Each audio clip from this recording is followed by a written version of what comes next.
The governor and transportation officials are warning this next month will be a challenge for Boston commuters, and the impacts of the Orange Line shutdown will be felt well beyond the city.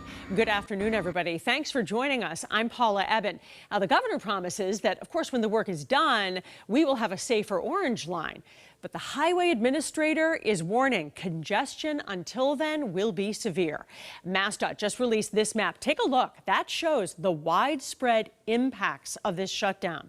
The agency is warning that even if you don't take the Orange Line, you will feel the effects of this closure. So let's get right to WBZ's Christina Hager, who is live in Boston. This is something people might not have thought about, Christina.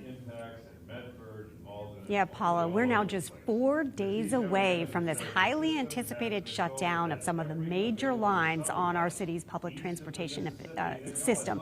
So just moments ago, transportation officials held a news conference here behind me. You see some of those maps you were talking about that show the impact on the roads. The emphasis among the transportation officials and the governor this morning was really to remind and prepare the public that this shutdown will affect not only train delays, but also road traffic as commuters get rerouted. And traffic is already being impacted as soon as right now as crews around the city work on road preparations. Over by Copley on Boylston, you see crews have painted signs indicated bus lane only. This for the shuttle buses that will be added to the schedule in place of the trains along the Orange Line and portions of the Green Line that are being removed temporarily to allow for these upgrades. It's an unprecedented month-long closure that starts Friday at 9. To be clear, and as you have been hearing from several speakers today, these shutdowns will have a substantial regional travel impacts beyond just transit users. Our engineers have model anticipated roadway impacts, and it is evident that the shutdown will produce significant congestion that will be felt throughout the region.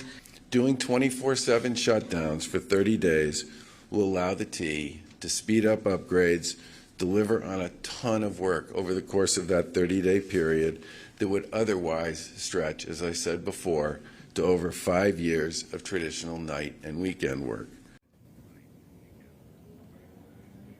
Transportation officials put out this rider's guide on Friday, and it tells people not only where to catch the shuttle buses, but also where commuters might have to walk or catch the commuter rail instead. And another option for travelers, those publicly available bikes, the blue bikes, they'll be free of charge during this shutdown. At the State Transportation Department headquarters in Boston, Christina Hager, WBZ News.